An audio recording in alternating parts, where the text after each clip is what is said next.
क्यों मारे इनको? आप ये एक नंबर का गुंडा है, इसने अपनी बहू का रेप किया है। अंदर करिए इसको। नहीं नहीं, मैंने ऐसा कुछ नहीं किया। साहब झूठ बोलता है ये। तुम लोगों के कहने से इन पे आरोप साबित नहीं हो जाएगा। इनके बहू बेटा कहाँ रहते हैं? साहब ये पास ही में इनका घर है। साहब इसे थाने में डालिए, नहीं तो इसको बहुत मारेंगे। लेके जाओ इन्हें।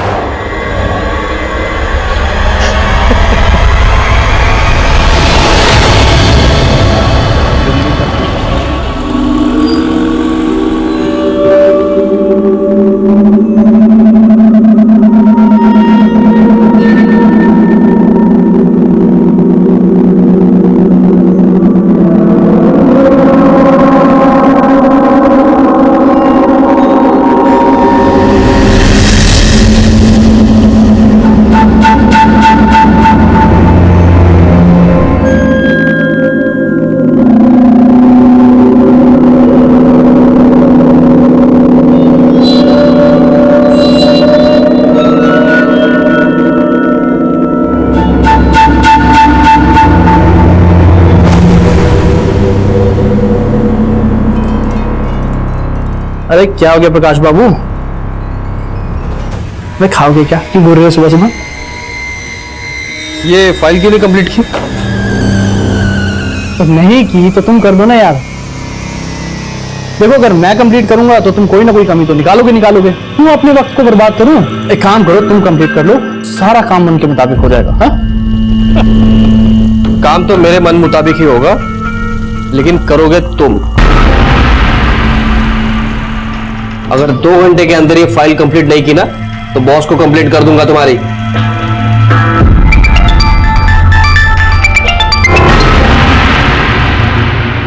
हेलो। हेलो प्रकाश जी, आज आप अपना टिफिन ले जाना भूल गए।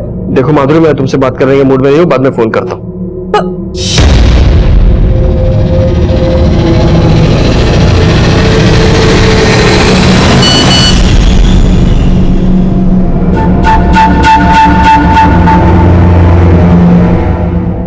अरे सुरेंद्र सुनो। हाँ साहब। देखो, एक बच्चे को O नेगेटिव ब्लड की जरूरत है और मेरा O नेगेटिव ब्लड ग्रुप है। बहुत रेयर होता है ये, तो बॉस को बोल देना मैं ब्लड डोनेट करने गया हूँ, थोड़ा इमरजेंसी है। ठीक है?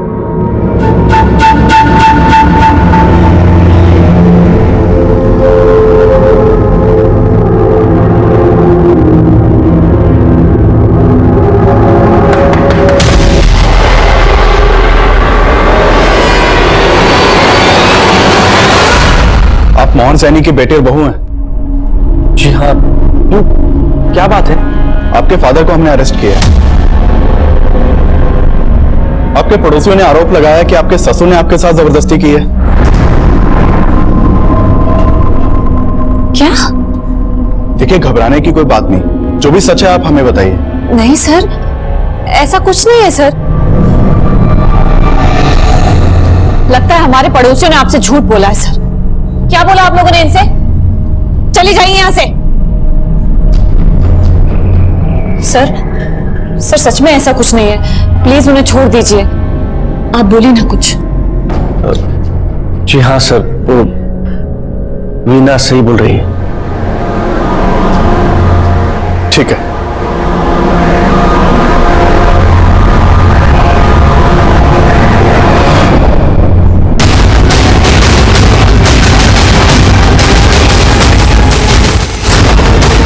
सब ये देखो।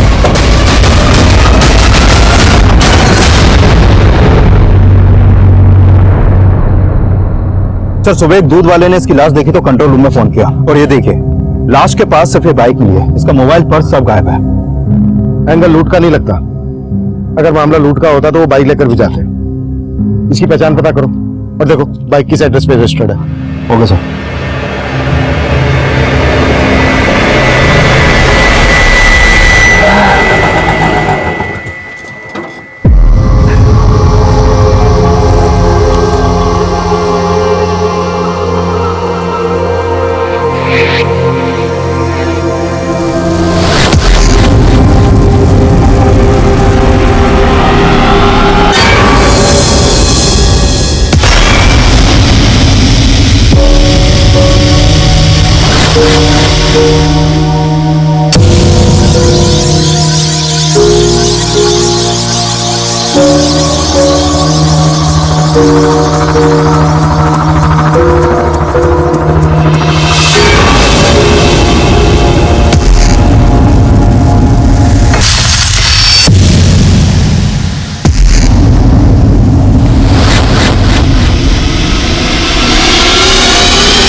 थोड़ी भी शर्म है तो गाँव लौट चाहिए।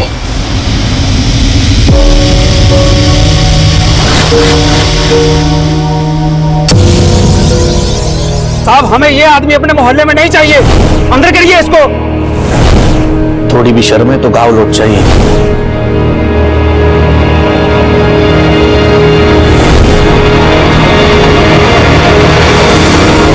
Police control room. हाँ जी, बोलिए।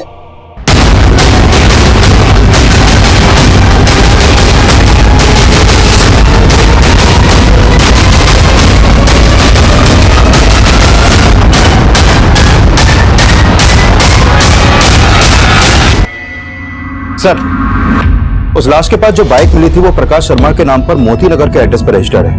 और जब मैंने मोती नगर पुलिस को कांटेक्ट किया तो उन्होंने बोला कि प्रकाश की वाइफ ने कल रात प्रकाश की मिसिंग कंप्लेंट दर्ज करवाई थी। मैंने उसे बुला लिया सर।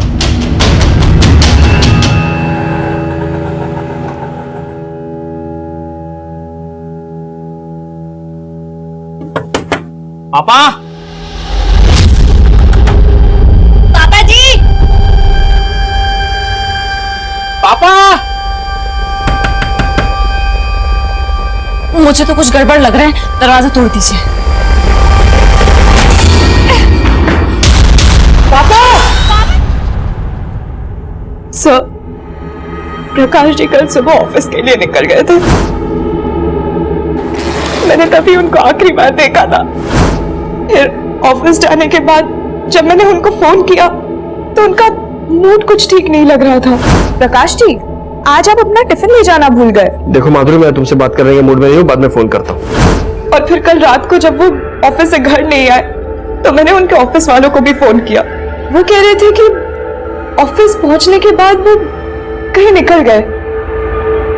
कहाँ के लिए निकल गए थे? सर, वो तो बोल रहे थे कि वो ब्लड डोनेट करने गए थे, पर मुझे उन पे भरोसा नहीं हो रहा है। वो कुछ ना कुछ तो छुपा रहे हैं।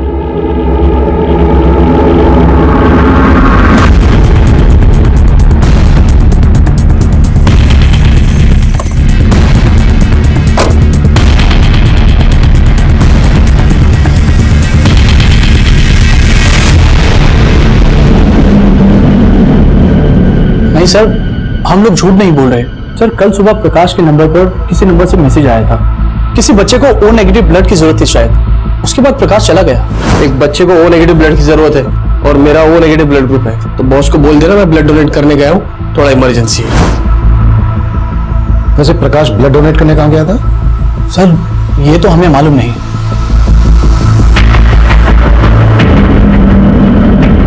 अगर प्रकाश वाकई में ब्लड डोनेट करने गया था तो हो सकता है ब्लड डोनेशन का फेक मैसेज भेजकर उसे किसी ने धोला को बुलाया हो और उसका मर्डर कर दिया। चेक करो, कल सोशल मीडिया पर ऐसा कोई मैसेज वायरल हुआ है क्या जिसमें ओ नेगेटिव ब्लड की मांग की गई हो? प्रकाश और उसकी वाइफ के कॉल रिकॉर्ड्स भी निकलवाओ। उसके ऑफिस, अड़ोस पड़ोस में सब जगह पूछताछ करो। प्रकाश से जुड़ी हर बात हमें मालूम होनी चाहिए। सर,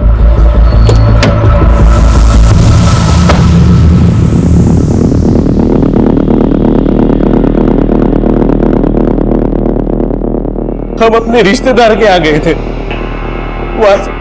वहां से आकर देखा तो पापा ने आत्महत्या की थी। क्या तुम्हारे फादर की मौत की वजह वो सब बातें तो नहीं है जो हमें पहले पता चली थी?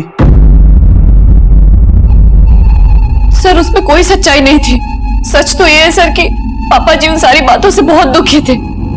ठीक से खा पी भी नहीं रहे थे। हम सोच भी नहीं सकते थे कि पापा ये कदम उठाएंगे।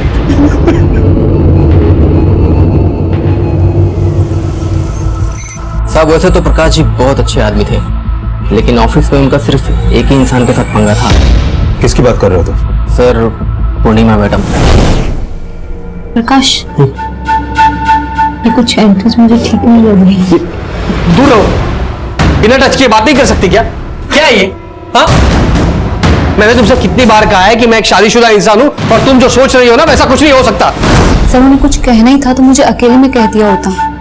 ऐसे सबके सामने नीचा दिखाया, मतलब जिस तरह से उसने तुम्हें एम्बेरस किया, मैं गुस्सा आया और इसी बात का तुमने उसे बदला लिया। सर ऐसा कुछ नहीं है। और सर प्रकाश ऑफिस से गए तो उस दिन मैं ऑफिस में थी। नहीं सर, प्रकाश जी ने कभी किसी पूर्णिमा नाम की लड़की के बारे में कुछ नहीं बताया है। खैर हम पूर्णिमा और प्रकाश के बाकी ऑफिस वालों के बारे में पता कर रहे हैं, लेकिन माधुरी जी ये भी तो हो सकता है कि प्रकाश की उसी की रिश्तेदारी में या फिर आस पड़ोस में किसी से कोई अनबन हो। सर एक बात है, 2 दिन पहले इनके यहाँ एक लड़की रहा करती थी। कौन लड़की? ये तो बोल रहे थे ये इसके कोई दूर के रिश्तेदार है, पर उसका रंग ढंग देख के हमें कुछ ठीक नहीं लगा, क्योंकि वो हर रोज प्रकाश के बाइक से ही जाती थी और घर भी शाम को वो प्रकाश के बाइक से ही आती थी। दादा चेंज नहीं है। अरे माधुरी। हाँ जी। अरे वो लड़की कौन है जो तुम्हारे घर पे रह रही है? अब रिंकी, अरे वो तो प्रकाश जी की दूर की बहन है। सर माधुरी तो बहुत भोली है, पर सच बताऊं मुझे उस लड़की को देख के कभी लगा ही नहीं कि वो प्रकाश की बहन हो। सर रिंकी प्रकाश जी की दूर की बहन है। करीब 15-20 दिन पहले वो यहाँ दिल्ली आई थी। आओ रिंकी, आओ अंदर आओ। अरे ये रिंकी है, मेरे फूफा जी की बेटी। दिल्ली में कुछ दिन हमारे साथ में ही रहेगी, जॉब इंटरव्यू के लिए आई है। लेकिन आपके पड़ोस वाले तो रिंकी और प्रकाश को लेकर कुछ अलग ही बात कर रहे हैं। I mean, उनका मानना है कि रिंकी और प्रकाश के बीच कुछ। सर आई एम श्योर किसी को गलतफहमी हुई है। रिंकी बहन है प्रकाश जी की। रिंकी का नंबर है आपके पास? जी। रिंकी रहती कहाँ थी? सर इस बारे में तो कोई आइडिया नहीं है। सर फोन बंद है।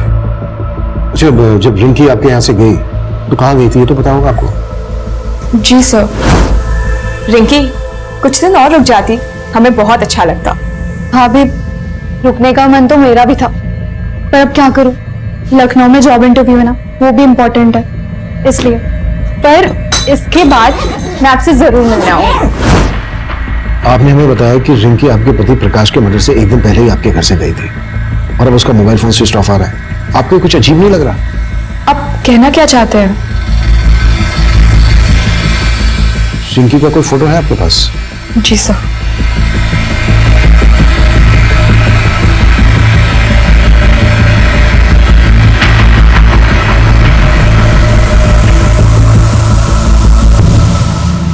रिंकी के कॉल रिकॉर्ड्स और एक्टिविटीज पता करो। प्रकाश के कत्ल से एक दिन पहले रिंकी का प्रकाश के घर से जाना और अब रिंकी का मोबाइल फोन स्विच ऑफ आना, ये कुछ ठीक नहीं लग रहा है। पानी देना।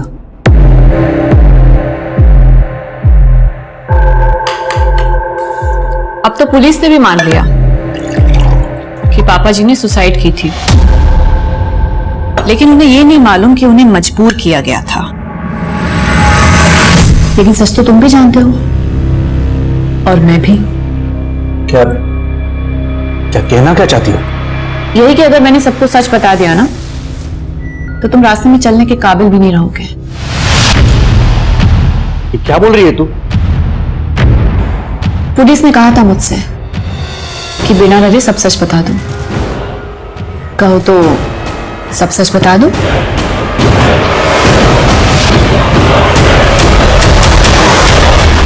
पानी दो मुझे।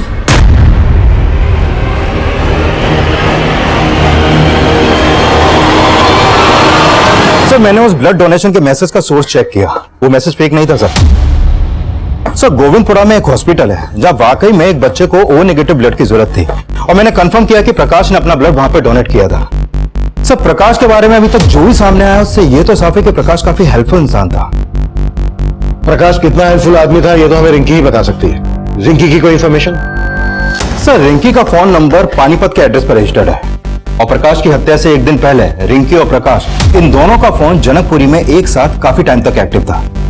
लेकिन सर इन दोनों के बीच में फोन पर कोई बात नहीं होती थी और सब लोग बोल रहे हैं कि रिंकी लगभग 15 दिन तक प्रकाश के घर में रही थी। और मैंने प्रकाश की वाइफ के कॉल रिकॉर्ड चेक किए सर, उसमें कुछ भी सस्पिशियस नहीं मिला। हो सकता है रिंकी और प्रकाश मोबाइल फोन पर किसी ऐप के जरिए बात करते हो। एक तरफ रिंकी और दूसरी तरफ प्रकाश के ऑफिस में काम करने वाली है पूर्णिमा। इन दोनों के बीच की कहानी भी काफी अजीब है। विकास पता करो रिंकी और पूर्णिमा का आपस में कोई कनेक्शन था क्या, और पानीपत पुलिस से भी कांटेक्ट करो। इस रिंकी का मिलना हमारे लिए बहुत जरूरी है। Sure sir.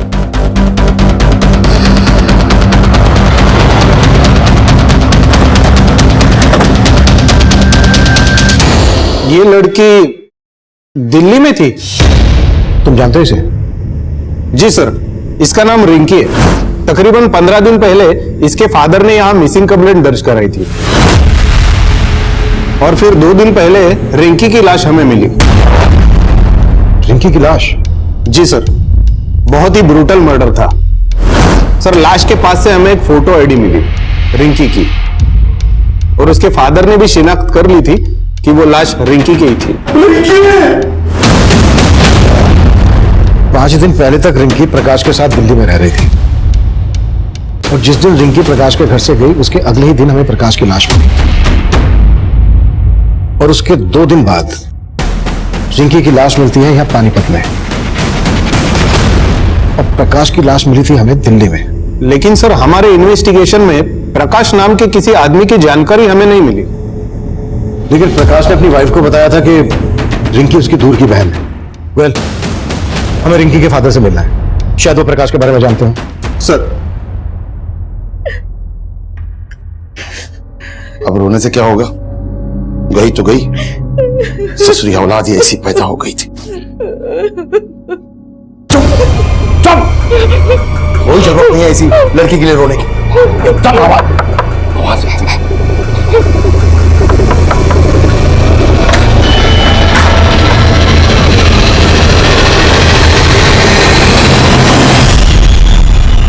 नहीं साहब, मैं किसी प्रकाश को नहीं जानता, और दिल्ली में मेरा कोई रिश्तेदार भी नहीं। लेकिन रिंकी दिल्ली में इसी प्रकाश के साथ रह रही थी।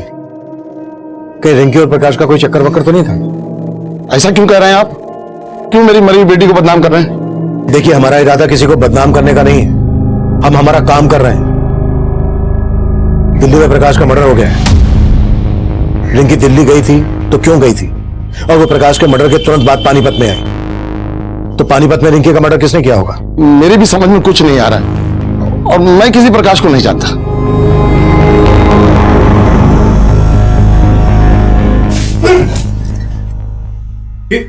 ये क्या बेवकूफी है? देख नहीं रहे हो दिन निकल आया है? हाँ, और तुम घोड़े बेच के सोए हुए हो। कपड़े और बर्तन कौन साफ करेगा? ये सब काम मैं करूंगा? पागल है क्या तू? नहीं तो कौन करेगा? और इसके बाद तो खाना भी बनाना है तुम्हें मेरे लिए। तेरी मर्दानगी अब नहीं चलेगी, समझा? और तुमने ज्यादा कोशिश की ना तो चीख चीख के यहाँ सबको इकट्ठा कर दूंगी, और फिर बोलूंगी सबसे कि कैसे तुम मजबूर करता था ना। हद से ज्यादा आगे बढ़ रही है तू। हदें तूने पार की है, अब जाके मुझे तुझे काबू में करने का मौका मिला है। इसे जैसा कह रही हूँ वैसा कर। जेल में चक्की पीसने से तो बेहतर है ना कि घर का चौका बर्तन कर, समझा? अब चल शुरू हो जा।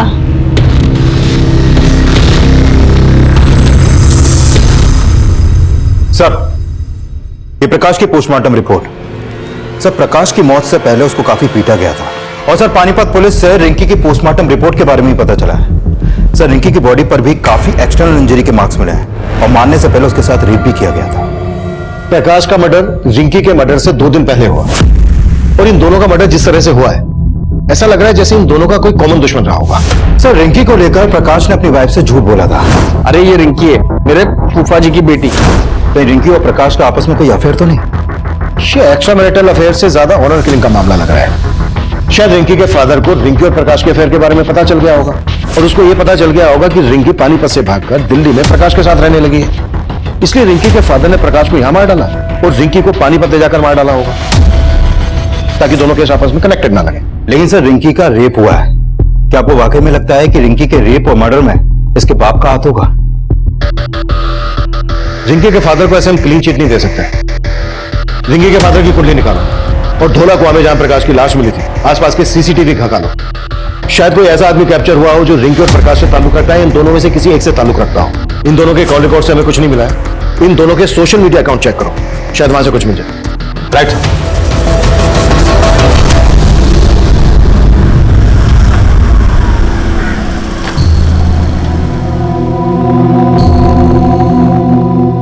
इस बार पैसों का इंतजाम हो जाएगा ना? हो जाएगा भाई, टेंशन क्यों ले रहा है? टेंशन तो होगी, पुलिस दोबारा इस केस में कूद पड़ी। सर, मैंने रिंकी और प्रकाश इन दोनों का सोशल मीडिया अकाउंट चेक किया। सर, ये रिंकी और प्रकाश सोशल मीडिया पर भी एक दूसरे के टच में नहीं थे, लेकिन सर प्रकाश के सोशल मीडिया अकाउंट में उसी को ऑफिस में काम करने वाले पूर्णिमा के काफी मैसेज मिले हैं। ये देखिए सर। इस पूर्णिमा के अगेंस्ट कुछ मिला? नहीं सर, फिलहाल पूर्णिमा के खिलाफ तो कुछ नहीं मिला है, लेकिन सर रिंकी के सोशल मीडिया अकाउंट में एक रोहन नाम के लड़के का अकाउंट भी मिला है। ये देखिए सर, ये रोहन और रिंकी के बीच में जिस तरह की चैटिंग होती थी, उसे लगता है कि इन दोनों का आपस में अफेयर था। काफी इंटीमेट बातें होती थी सर। ये देखिए। कि रोहन रहता कहाँ है? रोहन कहाँ जा रहा है? मम्मी 4 बज रहे, कहाँ जाऊंगा मैं? ट्यूशन जा रहा हूँ। अच्छा ठीक है, पर घर जल्दी आ जाना। आजकल रोज ही घर देर से आता है तू। मम्मी एग्जाम चल रहे हैं, चल एक्स्ट्रा क्लासेस लेते हैं। ठीक है, मैं आ जाऊंगा जल्दी। क्लासेस बाद में जाना, पहले हमें कुछ सवालों के जवाब देना है। क्या हुआ सर? क्या किया मेरे बेटे ने? हमें आपके बेटे से कुछ बातें करनी है, अकेले में। हाँ सर, रिंकी मेरी दोस्त है, लेकिन सर हमारा ब्रेकअप हो गया था। ब्रेकअप क्या हुआ था? सर ये हमारा पर्सनल मैटर है, आप ये क्यों पूछ रहे हैं सर? वो इसलिए क्योंकि रिंकी का मर्डर हो गया है। क्या सर? सर रिंकी का मर्डर? हाँ मर्डर, और मर्डर सिर्फ रिंकी का ही नहीं हुआ है, बल्कि प्रकाश नाम के इस आदमी का भी मर्डर हुआ है, और दिल्ली में रिंकी इसी आदमी के साथ रह रही थी। अब तो ये बोल, तेरा रिंकी और प्रकाश के मर्डर से क्या लेना देना है? सर मेरा सर किसी से कोई लेना देना नहीं है, और सर ये प्रकाश मैं सर किसी को नहीं जानता। पिछले 6 महीने से रिंकी से तू सोशल मीडिया अकाउंट पर टच में था। तुम दोनों की चैट हिस्ट्री है हमारे पास, दिखाओ। रिंकी पानीपत से दिल्ली तेरे कहने पर आई, और तुम दोनों के कॉल रिकॉर्ड के हिसाब से तेरा और रिंकी का मोबाइल फोन दिल्ली में कई जगह पर एक साथ एक्टिव था। क्या छिपा रहा है हमसे? सर मैं कुछ नहीं छिपा रहा, लेकिन सर हाँ मैं रिंकी से प्यार करता था, और सर जब वो दिल्ली आई थी तो मुझसे मिल भी रही थी। रिंकी यार, मैंने सोचा भी नहीं था कि तुम मुझसे मिलने ऐसे दिल्ली आ जाओगी। रोहन, मैं दिल्ली में सेटल होना चाहती हूँ, इसलिए मैं जॉब ढूंढ रही हूँ। क्या तुम मेरी थोड़ी मदद करोगे? ऑफ कोर्स यार, मैं तुम्हारे लिए जॉब ढूंढ देता हूँ। Thank you. अब ना मैं ट्रैवलिंग करके बहुत थक गई हूँ, तो तुम्हारे घर चले? मेरे घर? रिंकी मैं तुमको अपने घर नहीं ले आ सकता। और सर इसी बात से नाराज होकर उसने बोलचाल बंद कर दी। डीएनए करवा उसका, और जब तक डीएनए रिपोर्ट नहीं आ जाती है, हमसे बिना पूछे शहर से बाहर नहीं जाएगा।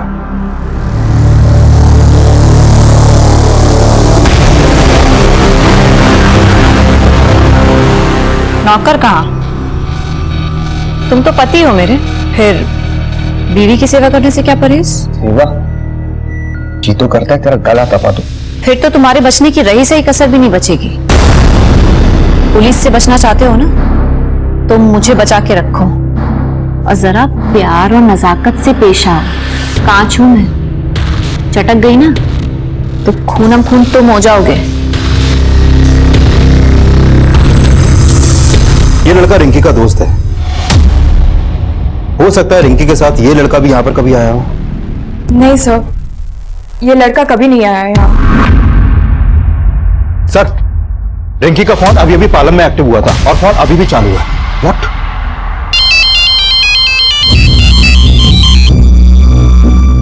हेलो? हेलो, कौन बोल रहा है? आपने फोन किया? आप कौन? मैं राजापुर पुलिस स्टेशन से इंस्पेक्टर अभिमन्यु जिंदल बोल रहा हूँ।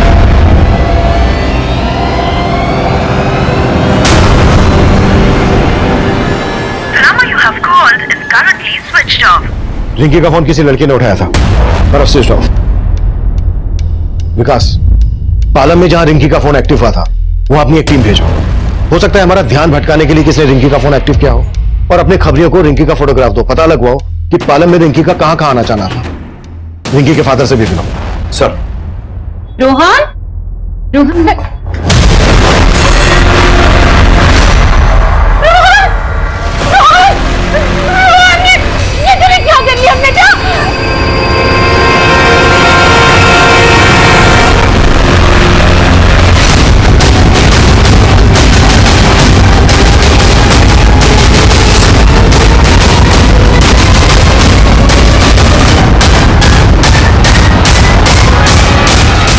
कविता,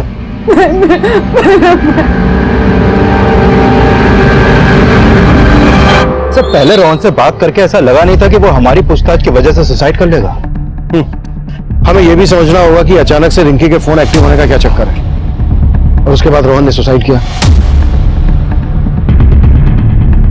पानीपत पुलिस ने हमें बताया था कि उन्हें जिस लड़की की लाश मिली थी उसका चेहरा काफी बिगड़ा हुआ था। उस लड़की की लाश के पास से उन्हें रिंकी का आईडी मिला, तो उन्होंने मान लिया कि यह लाश रिंकी की है। अगर हम ये मानकर चलें कि वो लाश रिंकी की नहीं थी तो क्या पॉसिबिलिटीज हो सकती हैं? लुक, हम पहले रिंकी को प्रकाश के मर्डर में इन्वॉल्व मानकर चल रहे हैं, तो हो सकता है इस मर्डर चार्ज से बचने के लिए रिंकी ने कत्ल किया और खेल रचा हो। सर अगर इस लिहाज से देखा जाए तो रिंकी का बाप भी हमारा स्ट्रॉन्ग सस्पेक्ट बनता है, क्योंकि उसी ने उस लाश की शिनाख्त की थी और माना था कि वो लाश रिंकी की है।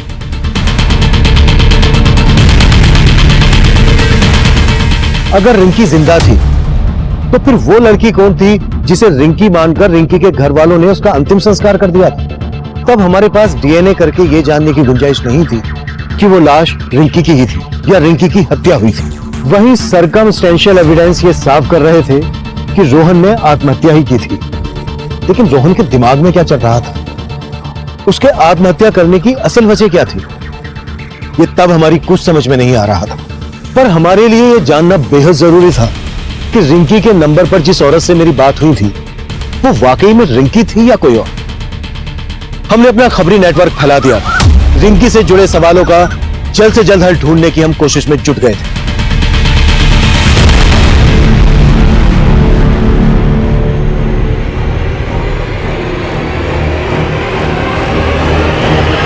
रिंकी सर, प्रकाश की लाश जिस एरिया में मिली थी वहां से करीब 3 किलोमीटर दूर एक सीसीटीवी में रोहन अपने कुछ दोस्तों के साथ उसी तरफ जाता हुआ कैप्चर हुआ है। फुटेज इसमें है सर। और करीब 1 घंटे बाद ये लड़के उसी रास्ते से वापस लौटे हैं। तो मैंने रोहन की मां को इन लड़कों का फोटो दिखाया था। उन्होंने कहा कि ये लड़के रोहन के कॉलेज के हैं। मिहिर और मानव से बात करनी पड़ेगी, बाकी तीसरे के बारे में दोनों बताएं। सर, मुन्ना खबरी का फोन आया था, वो आपसे मिलना चाहता है। उसे रिंकी के बारे में कुछ इंफॉर्मेशन देनी है।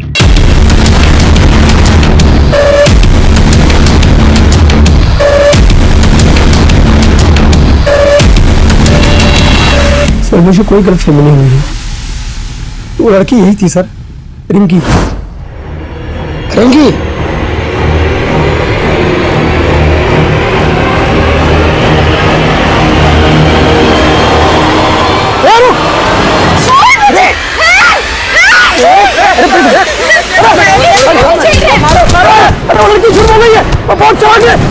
इससे पहले कि आप लोगों को खबर देता, उसने मुझे झूठा आरोप लगा के लोगों से पिटवा दिया।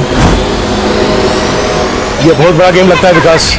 रिंकी वाकई में जिंदा है, लेकिन सवाल ये है कि वो लाश किस लड़की की थी जिसकी रिंकी के फादर गणपत ने रिंकी के नाम से शिनाख्त की थी। विकास, हो सकता है रिंकी का फादर भी रिंकी की साजिश में इन्वॉल्व और उसे पता हो रिंकी इस वक्त कहां है। तलब करो उसे। सब हेलो सर, रोहन के उन तीनों दोस्तों को थाने ले आया।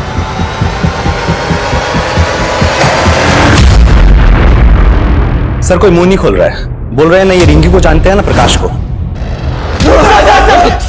हम सही में नहीं जानते, हमने कुछ नहीं किया, हम नहीं जानते प्रकाश और रिंकी कौन है। जहां प्रकाश की लाश मिली थी उसी एरिया में तुम तीनों को रोहन के साथ देखा गया था। अब अगर एक भी झूठ बोला ना तो यहां से तुम तीनों अपनी टांगों पर चल के नहीं जा पाओगे। सब रोहन ही हमें वहां लेकर गया था, पर हमने प्रकाश को मारा नहीं था। अब तो बस उसमें थोड़ा सा पीटने गए थे। पर रोहन ने हमें बोला था कि अगर हम उस आदमी की पिटाई करेंगे तो वो हमें दारू की पार्टी देगा। उसको किसी से 10,000 रुपए मिले थे उसकी पिटाई करने के। रोहन को 10,000 रुपए किसने दिए थे? किसने दिए थे? ये तो हमें नहीं मालूम साहब, रोहन ही जानता था। रोहन अब रहा नहीं, तो ये मत सोचना कि तुम तीनों बच जाओगे।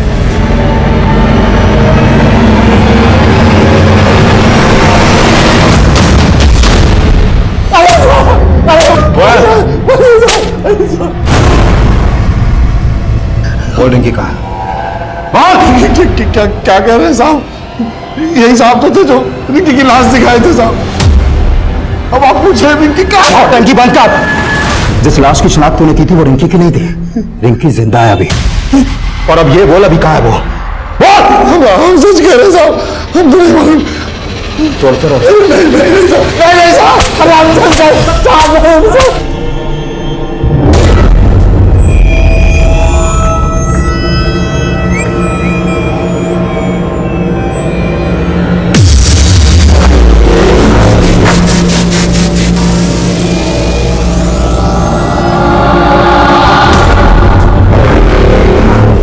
हम तब ये मानकर चल रहे थे कि जिस लड़की की लाश की शिनाख्त रिंकी मानकर की गई थी, उसकी हत्या में रिंकी और रिंकी के साथ रोहन भी इन्वॉल्व होगा। और रोहन के दोस्त भी यही कबूल कर रहे थे कि उन्होंने प्रकाश को सिर्फ पीटा था। फिर रोहन ने क्यों और किस डर से सुसाइड किया, इसकी असल वजह अब भी रहस्य बनी हुई थी और जल्द ही हमारे सामने एक नई जानकारी आई। सर, रिंकी जब गायब हुई थी तो रिंकी के पिता गणपत ने पानीपत के एक एनजीओ में काम करने वाले इस दिनेश नाम के आदमी से कांटेक्ट किया था।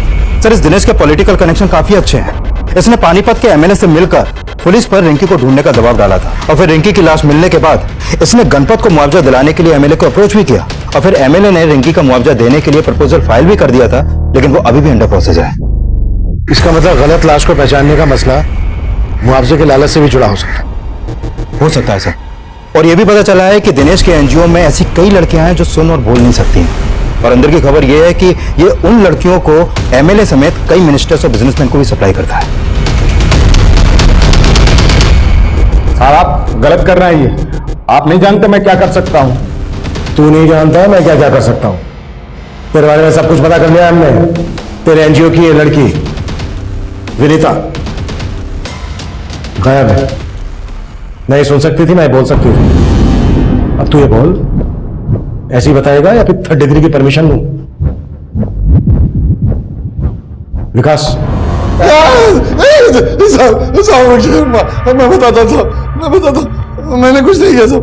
सारा प्लान इसका था साहब, सारा प्लान इसका था। और रिंकी गायब नहीं हुई थी साहब, वो घर छोड़ के भाग गई थी और भागने से पहले उसने घर में एक लेटर भी छोड़ा था। मैं तो इसके पास गया था रिंकी को ढूंढने के लिए, मदद के लिए साहब। ये मुआवजे का लालच देकर मेरी बुद्धि घुमा दी इसने साहब। वो लड़की की जो लाश मिली है साहब, उसके बारे में भी यही सब जानता है। सब प्लान इसी का था साहब।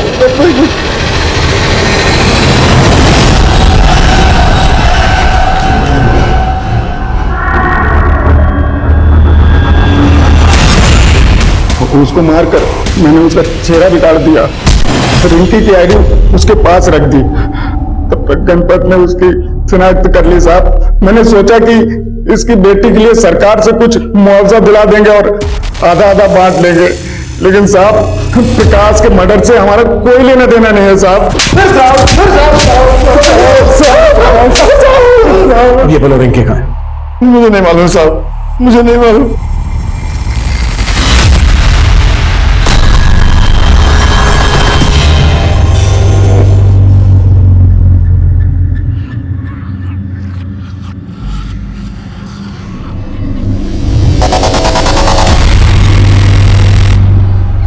सर, ये रोहन रोहिणी में इस महेंद्र नाम के आदमी से ट्यूशन पढ़ता था और मैंने चेक किया कि रिंकी का फोन पहले कई दफे रोहिणी में एक्टिव रहता था। सर, हो सकता है ये महेंद्र हमें रिंकी की कोई लीड थे। इसे थाने बुला लिया सर मैंने। सर, रोहन ने अपने दोस्तों के साथ क्या किया ये तो मैं नहीं जानता, पर हाँ सर, रोहन रिंकी से सच में बहुत प्यार करता था, इसलिए जब रिंकी दिल्ली आई थी तो वो उसे लेके मेरे घर भी आया था। सर, ये मेरी दोस्त रिंकी। सर, मैं अकेला रहता हूँ, इसलिए रोहन चाहता था कि मैं रिंकी को कुछ दिनों के लिए अपने घर पे रख लूं और मैंने रिंकी को अपने घर पे रखने के लिए 2 दिन के लिए परमिशन भी दे दी थी। पर सर, मैं रिंकी को ज्यादा दिन के लिए अपने घर पे नहीं रख सकता था, इसलिए मैंने उसे जाने के लिए कह दिया। फिर उसके बाद उसके साथ क्या हुआ सर, मुझे सच में कुछ नहीं मालूम। रिंकी यहाँ दिल्ली में इस प्रकाश के साथ रह रही थी, आप जानते हैं इसे? नहीं सर, मैं नहीं जानता। ठीक है, आप जा सकते हैं। जी सर, शुक्रिया। विकास, इसकी भी कुंडली निकालो। सर, जनकपुरी के एक एजेंट ने रिंकी का फोटो आइडेंटिफाई किया है। उसने बताया कि उसने रिंकी को जनकपुरी में एक फ्लैट किराए पर दिलवाया था और रिंकी उस फ्लैट में उसी दिन शिफ्ट हो गई थी जिस दिन प्रकाश का मर्डर हुआ।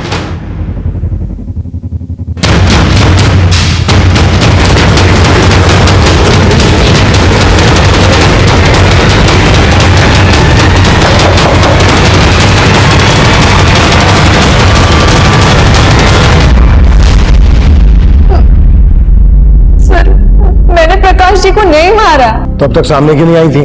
सर मैं अपने पापा से तंग आ गई थी, इसलिए घर से भाग के दिल्ली चली आई।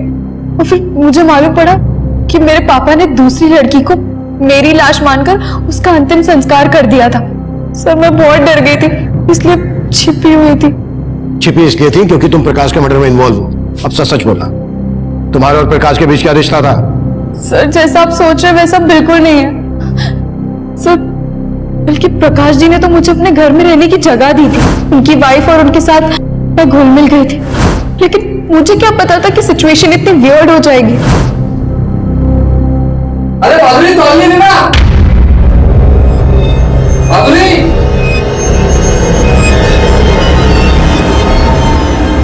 अरे माधुरी तौलिए दो। रिंकी, रिंकी। हाँ देखना प्रकाश जी क्या मांग रहे हैं, मेरे हाथ में आटा लगा हुआ है। अरे माधुरी तौलिए दो। हाँ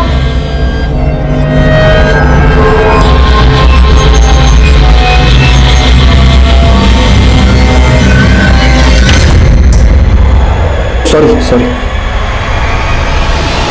उस दिन पहली बार प्रकाश जी की वाइफ का बिहेवियर मुझे कुछ अजीब लगा, लेकिन ये क्लियर हो गया था कि प्रकाश जी के दिल में मेरे लिए कोई गलत इंटेंशन नहीं था। और फिर एक दिन प्रकाश जी की वाइफ ने मुझसे पूछा, रिंकी तू भी हमारी एक हेल्प करेगी? कैसी हेल्प? रिंकी हमारी शादी को 3 साल हो गए हैं, लेकिन मैं भाभी रो क्यों रही हूँ? रिंकी मैं आज तक प्रकाश जी को बच्चा नहीं दे सकी। हमारे पास इतने पैसे भी नहीं है कि सरोगेसी के जरिए हम एक बच्चा पैदा करवा सके। रिंकी क्या तुम मेरे लिए प्रकाश जी के बच्चे की माँ बनेगी? What? मैंने तो साफ मना कर दिया और फिर अगले दिन ही मैं घर छोड़ के चली गई। और फिर उसी दिन जनकपुरी में मैं प्रकाश जी से मिली। प्रकाश जी से मिलके मैंने उनको सब साफ साफ बता दिया। और फिर आगे क्या हुआ मुझे नहीं पता। माधुरी ने हमसे बताया कि प्रकाश ने उससे कहा कि तुम प्रकाश की दूर की बहन हो। भला कोई भाभी अपनी ननद से ऐसी शर्त क्यों रखेगी? दूर की बहन? हाँ सर मैं प्रकाश जी की दूर की बहन नहीं हूँ, मुझे तो माधुरी लेकर आई थी। प्रकाश जी ये रिंकी है। अच्छा मेरे दूर की बहन। तो तुम माधुरी की दूर की बहन हो? नहीं सर, मेरा तो उनसे भी कोई रिश्ता नहीं है, बल्कि मुझे तो रोहन की ट्यूशन टीचर ने माधुरी से मिलवाया था। मैं बताता हूँ साहब, सब माधुरी को मैंने इंद्रजीत जानता था साहब।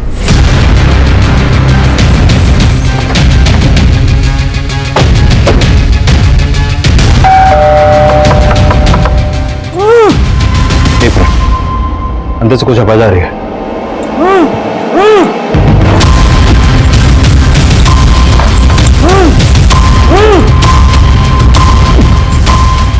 दरवाजा तोड़ो। किसने बांधा तुम्हें? मेरी बीवी ने। मालूम है मैंने जो अपने पति के साथ किया वो गलत किया, लेकिन सर वो उसी लायक है। सर मैं आपको बहुत पहले सब सच सच बताना चाहती थी, लेकिन समझ में नहीं आ रहा था कि अपने पति और बहन की करतूतों का बखान किस मुंह से करती। मेरे पति की वजह से मेरे ससुर जी ने सुसाइड की है सर। तुम दोनों जीजा साली के अफेयर का चिट्टा खुल चुका है, अब चुप रहने से कोई फायदा नहीं है। चलो फटाफट हो जाओ शुरू। तो मैंने शादी भले वीना से की थी, लेकिन मैं माधुरी को अपनी दूसरी बीवी बनाकर रखना चाहता था। माधुरी, तेरी और वीना की माँ तो मर गई है, लेकिन हमारे बीच मेरा बाप भी रोड़ा बना हुआ है। ये क्या बकवास कर रहा है तू? अपनी शादीशुदा साली को तू अपनी दूसरी बीवी बनाना चाहता है? मेरा बाप रोड़ा बना हुआ था तो मैंने उसको उसी की नजरों में गिरा दिया। मेरे ही कहने पर उस आदमी ने मेरे बाप को सबके सामने बेइज्जत कर दिया। तो इस तरह से तूने अपने बाप को सुसाइड करने पर मजबूर किया। किसने मदद की तुम लोगों की इसमें? महेंद्र मेरा दोस्त था सर। ऐसी बातों बातों में उसने मुझे कहा कि एक कोई लड़की है जो अपना घर छोड़कर भाग कर आई है और उसको पीजी की जरूरत है। तो हमने रिंकी के जरिए प्रकाश को ब्लैकमेल करने का प्लान बनाया। मैं चाहती थी रिंकी मेरी बातों में आकर एक बार प्रकाश के साथ सो जाए और मैं उनकी तस्वीरें खींच लूं ताकि प्रकाश से तलाक की वजह भी मिल जाए और ज्यादा से ज्यादा एलिमनी भी वसूल हो सके। पर रिंकी तुम्हारी बातों में नहीं आई और उसने सब कुछ प्रकाश को बता दिया। तुम इतनी गिरी हुई होगी ये मैंने सोचा तक नहीं था। अब तलाक मैं तुम्हें दूंगा और एक फूटी कौड़ी नहीं मिलेगी तुझे। हमने उसी वक्त सोच लिया था कि अगर प्रकाश को हम जिंदा छोड़ेंगे तो वो हमारे प्लानिंग पर पानी फेर देगा। तो रोहन को वो 10,000 रुपए तूने ही दिए थे? जी साहब, लेकिन मैंने रोहन को प्रकाश का मर्डर करने के लिए नहीं बोला था साहब, मैंने तो सिर्फ पीटने के लिए बोला था साहब। उन्होंने जहां प्रकाश को पीटा था वहां मैं भी मौजूद था।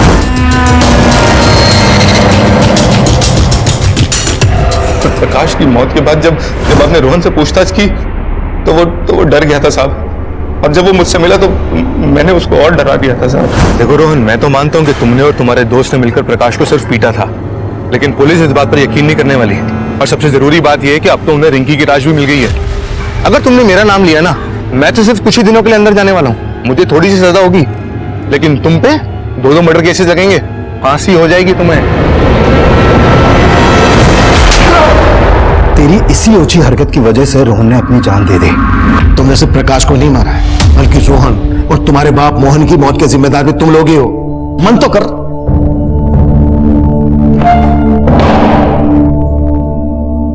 अनैतिक रिश्ते वो मीठा जहर है जो मुंह लगते ही इंसानी सोच और समझ को खोखला करना शुरू कर देता है और देखते ही देखते अपराध के एक ऐसे भंवर में फंसा देता है जहां से वापसी के सभी दरवाजे बंद हो गए होते हैं।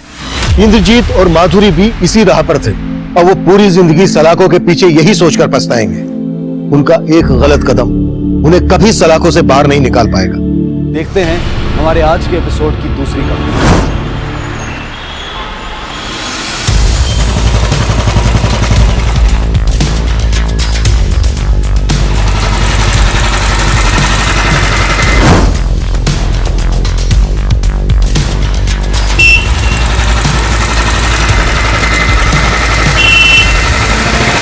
सब मैंने फोन किया था। क्या हुआ?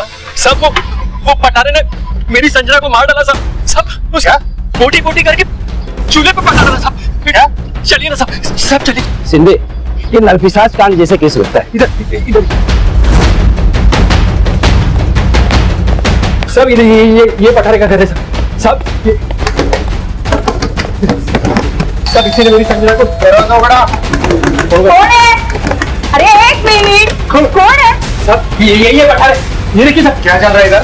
हाँ खाना इधर है साहब, ये औरत को मार के पकड़ डाला। क्या? हाँ सर, ये इंसान का मांस खाते हो तुम लोग? इंसान का मांस? सिंधे, ये तो मुर्गी की तोड़ी है। हाँ, क्या? नहीं तो औरत की किधर है? जल्दी बताओ किधर मार के डाला इसके बीवी को? साहब, इसकी बीवी को हम क्यों मारेंगे? ये क्या बात है?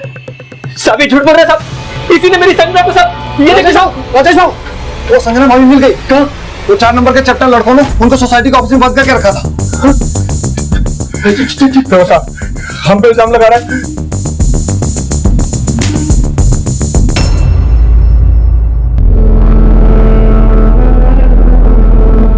मेरे को लगा कि मैंने तेरे को हमेशा के लिए खो दिया।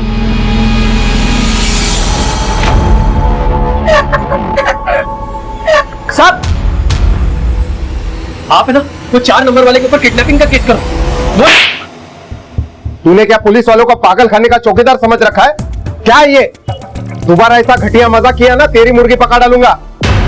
चल रे।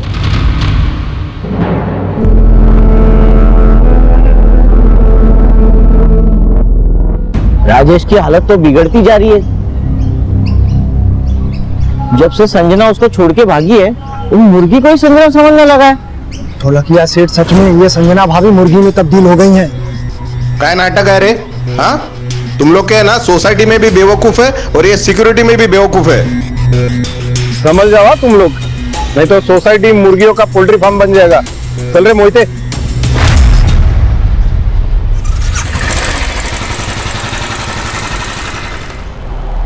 टेढ़ा नहीं है वो, शाना है। खुद ही इसने संजना को गायब किया, अब मुर्गी बता के जो है हमको एड़ा बना रहा है। क्या बोल रहा है सुंदर? वो सच में प्यार करता था संजना से, वो क्यों ऐसा करेगा? आई सही कह रही, संजना को किसी ने गायब तो किया है, लेकिन राजेश ने नहीं। राजेश के भोलेपन का फायदा उठाकर किसी और ने ही संजना को गायब किया है। क्या क्या मतलब क्या तुम्हारा? बोलो। जो सच है ना वही कह रही हूँ। आप ही बताइए ना, सोसाइटी में ऐसा कौन था जिसकी संजना पर अच्छी नजर थी? सबकी संजना पर बुरी ही नजर थी।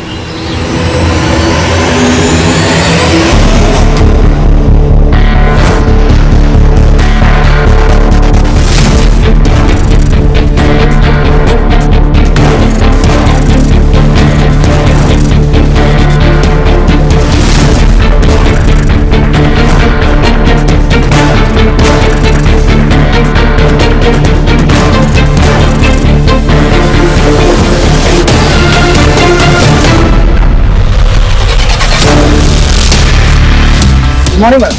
Good morning. और अब किसे पता, संजना को गायब करके हाथ में मुर्गी थमा देना किसी शायने का ही काम हो सकता है। क्या बातें करने लग गई ये मुर्गी और संजना की? अरे चलो घर चलो, देवा घर चलो। आई चला चला।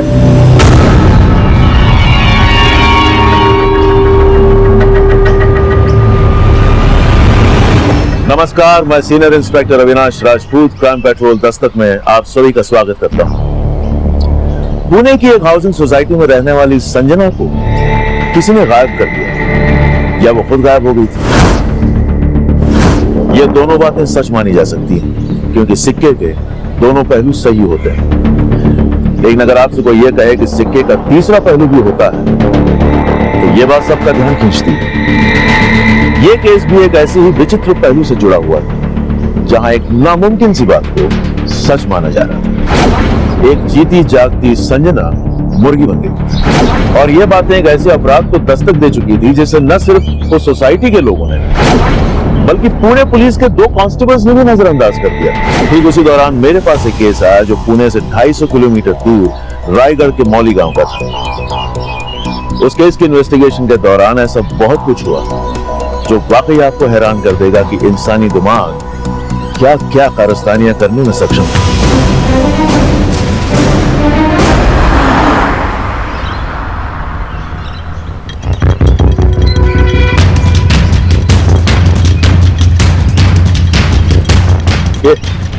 ज्यादा शाने हो क्या? ये पीली पट्टी नहीं दिखती है, ज्यादा समझदार हो। पीछे चल, चल पीछे चल, पीछे चल।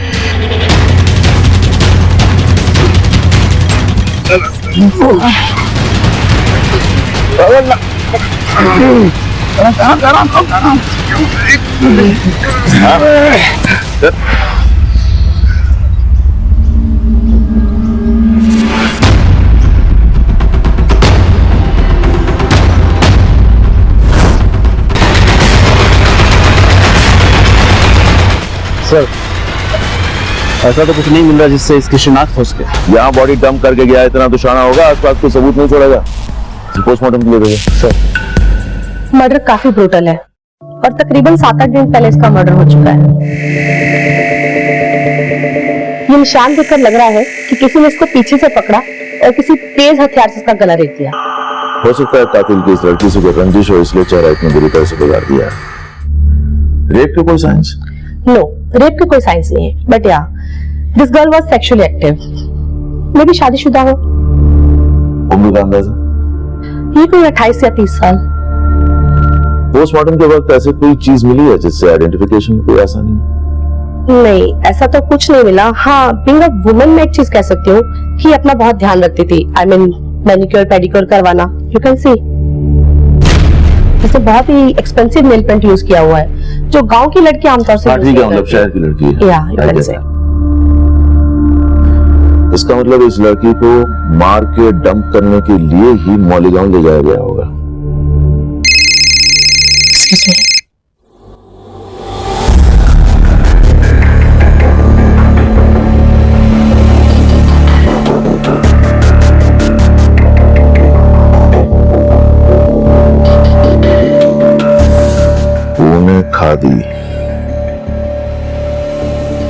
खा गई।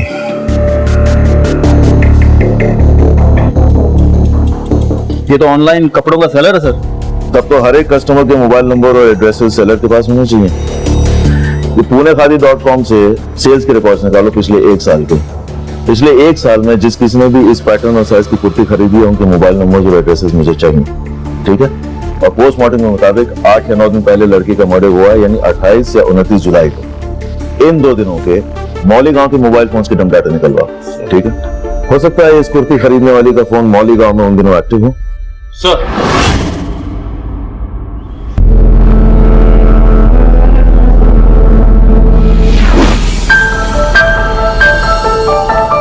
क्या सोच रहे हो? कुछ नहीं। कुछ नहीं। 6 महीने हो गए राजेश, हम कभी बाहर नहीं गए यार, बोर होने लगी। चलो ना कहीं बाहर चलते हैं। एक बार मुझे अपना कर्जा चुकाने दो, उसके बाद मैं तुम्हें एक लंबी ट्रिप पर लेके जाऊंगा। पक्का? Promise. I love you. Sanjana, Sanjana, मेरी इतनी क्यों परेशान हो रहा है इस मुर्गी के पीछे? तू जानता है ना कि मेरे पास अलादीन का चिराग है, जिससे मैं जब चाहूं तुझे अपना मुर्गा और इस मुर्गी को संजना बना सकती हूँ।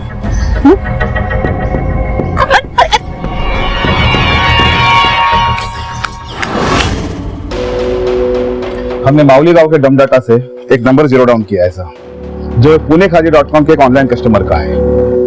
और 28 जुलाई की रात ये नंबर माउली गांव में एक्टिव था और उसी रात से बंद है। किसका नंबर है ये? सर ये नंबर संजना जोशी नाम की एक लड़की का है, जो कि पूना के एड्रेस पर रजिस्टर्ड है। और सर इस नंबर का एक सोशल मीडिया अकाउंट भी मिला है।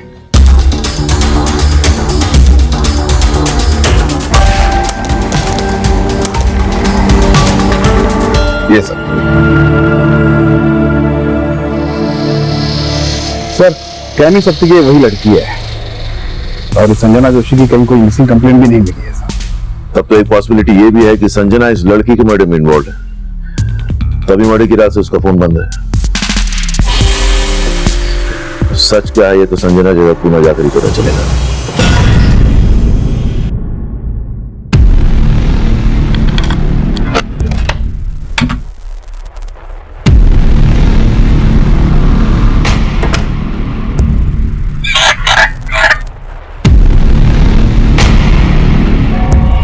राजेश, डर क्यों रहे? संजना तो है नहीं यहाँ पे, और संजना आएगी भी नहीं। उसके पीछे तो अपनी जिंदगी क्यों बर्बाद कर रहा है? देख, संजना तो झूम अंतर हो गई और हमारे बीच का फासला भी मिटा गई। तो डर क्यों रहा है?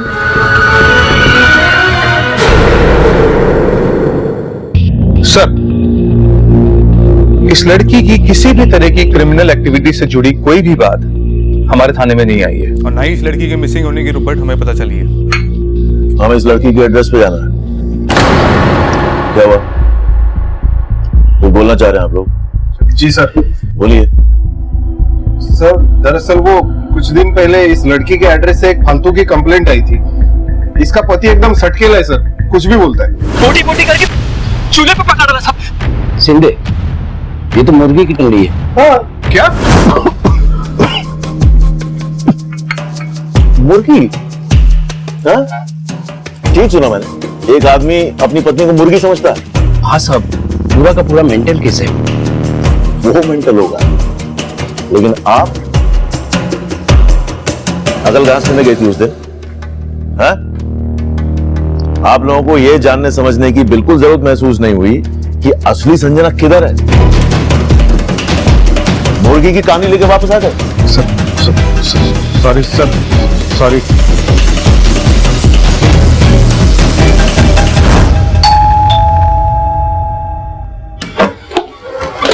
चलो अंदर चलो, जाओ अंदर जाओ, पूरा का सर्च करो। जी सर। चलो चलो चलो जाओ, तो सारे टेक्निकल एविडेंसेस कलेक्ट करो जिनसे लाश के डीएनए को मैच किया जा सकता है। सर क्या हुआ सर?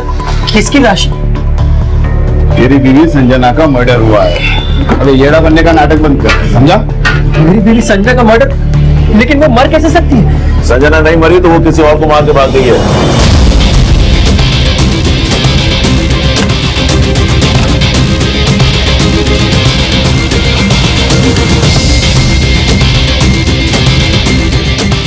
सर क्यों मेरी संजना का नाम बदनाम कर रहे हो? उसने तो कभी चींटी भी नहीं मारी सर। उसने तो अवतार भी शाकाहारी मुर्गी का लिया है। पर सर ये देखिए, अलमारी में कुर्तियां मिली, ये वैसी हैं जैसे लास्ट में मिली थी, और इसमें पूरी खादी का लेवल भी। ले चलो इसको थाने, वहां करवाएंगे इससे। सर इसने संजना को मारा है, संजना किसी और को मार दिया। संजना क्या लगती है तेरी? बीवी। अभी मेरी किस्मत टूटा है कि मेरी संजना औरत से मुर्गी बन गई। और आप जितना टाइम लगाएगा सच बोलने में उतना बचेगा। स्टोरी टेलिंग खत्म हो गया बच्चे, अभी सच बोल। साहब मेरा सच आपको स्टोरी लगेगा, पर मेरा स्टोरी एकदम सच है साहब। वो उसने मेरी संजना को औरत से मुर्गी बना दिया था। उसने किसने? हम दोनों एक रेस्टोरेंट से डिनर करके खुशी खुशी बाहर आए थे, तभी। कितने दिनों बाद बाहर आए ना? संजना, जब तुम खुश होती हो ना तो मुझे बहुत खुशी होती है। सच्ची? वैसे इस रेस्टोरेंट का खाना बहुत अच्छा है। हाँ वो तो है। मैं तो बस यही चाहता हूँ कि हमेशा फिर वो हमें कहीं ले गए साहब। बहुत अजीब सी आवाजें आ रही थी, फिर जब मेरे मुंह से कपड़ा हटा तो संजना, संजना,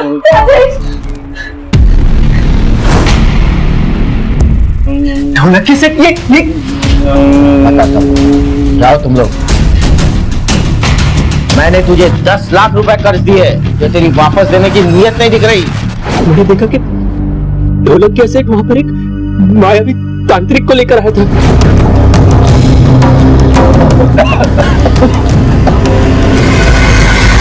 संजना! संजना! मेरी संजना अब मुर्गी बन गई। अब वो औरत तभी बनेगी जब तू मेरे पूरे पैसे वापस देगा। संजना! उस दिन से लेकर आज तक मैं अपनी संजना को वापस औरत बनवाने के लिए पाई जोड़कर ढोलक के सेठ का कर्जा चुका रहा हूं साहब। कल भी मैंने उसको 50,000 रुपए दिए थे, पर ढोलक के सेठ ये 50,000, अब बचे 7.5 लाख रुपए, वो भी जल्दी लौटा दूंगा। प्लीज मेरी संजना को वापस औरत बना दो। वो चमत्कार तभी होगा जब तू बचे हुए 7.5 लाख रुपए देगा। चल जा। बोला ना दे दूंगा। मेरी संजना को वापस औरत बना। तेरी इतनी मत। तू ढोलक कैसे सुनो, ढोलक कैसे मेरी बात ढोलक कैसे मेरी बात सुनो। सर ये सब वही मार के निशान है जो ढोलक के सेठ ने सब उस ढोलकिया ने उस तांत्रिक की मदद से मेरी संजना को औरत से मुर्गी बनवा दिया साहब। तांत्रिक कौन? वो ढोलकिया सेठ से पूछो साहब, मैंने तो उसको उस दिन पहली और आखिरी बारी देखा था। सर बहुत लंबी छोड़ रहा है, भरोसे करने लायक नहीं है ये आदमी। भोला बनने का नाटक कर रहा होगा, लेकिन इसके चोटों के निशान सही है। थोड़ा कैसे मिलता है, देखो वो क्या कहता है। वैसे ढोलक क्या? आओ अंदर आओ, अंदर आओ। जाओ उठा के लाओ थोड़ा क्या, तुम उठा के लाओ थोड़ा क्या।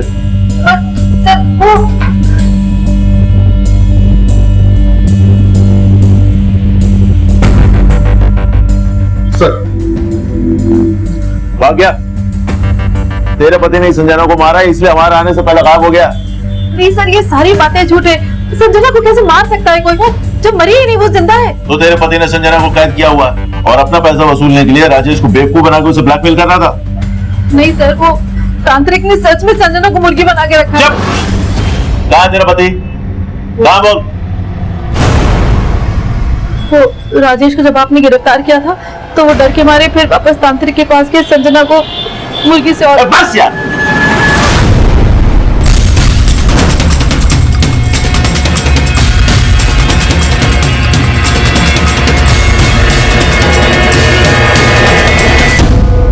सर आप मेरी बात मानते कि नहीं? ये सच है।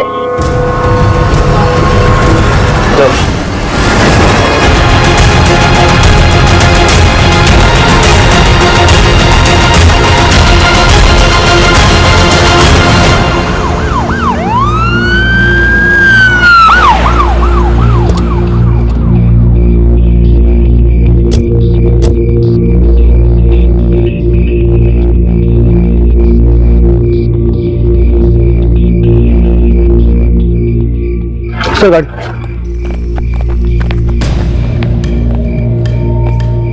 सर, गाड़ी का बोनट गर्म है। इसका मतलब ढोलकिया अभी यहाँ पहुंचा है। वहां क्या है?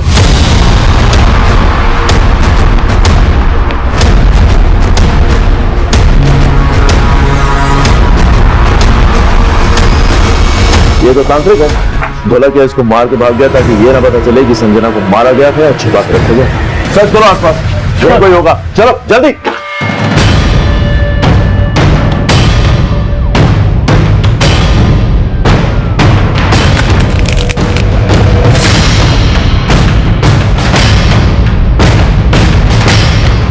प्रकाश,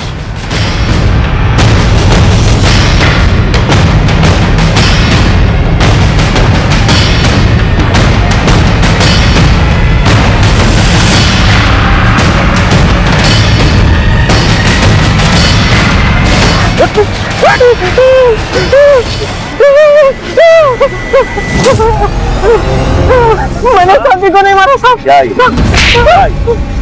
क्या ये? मैंने संजय को नहीं मारा साहब। मैं जब आया तो पहले मारा हुआ था। महाराज, संजना कहाँ है? संजना को ढूंढने आया था साहब। उस तांत्रिक ने उसे कैद कर लिया सर। कहाँ? उस मुर्गी के अंदर। मुर्गा बन, मुर्गा बन, तू मुर्गा बन। मुर्गी मुर्गी मुर्गी खुद मुर्गा बन नहीं सकता है, दुनिया को मुर्गा बना रहा है? अरे क्या किया तूने संजना के साथ? बोल। मैंने कुछ नहीं किया सर। सब कुछ उस तांत्रिक ने किया सर। अब मुझे सब समझ आ रहा है। उसने मुझे बेवकूफ बनाया सर। और तूने उसका मर्डर कर दिया? मैंने किसी का मर्डर नहीं किया सर। और मैं तांत्रिक की नहीं, अपनी बीवी की बात कर रहा हूँ सर। उसने उस तांत्रिक के साथ मिलकर मुझे बेवकूफ बनाया सर। लगा भाई प्रकाश, कुर्सी लगा, नई कहानी शुरू होने वाली है। बैठ। बोल बोल। साहब, मेरी बीवी का राजेश के साथ चक्कर चल रहा है और संजना उन दोनों के बीच कबाब में हड्डी थी सर। इसीलिए मेरी बीवी ने उस संजना को मुर्गी बनाने वाला आइडिया मुझे दिया सर। उस तांत्रिक से भी उसी ने मुझे मिलाया सर। उसने बोला उस तांत्रिक की फीस 50,000 रुपए है। मैंने सोचा अगर 50,000 रुपए गए तो भी 2.5 लाख रुपए आ जाएंगे सर। इसलिए मैं उसकी बातों में लेकिन संजना के मुर्गी बनने के बाद मुझे उस पर शक हो गया सर। उस पर शक हो गया।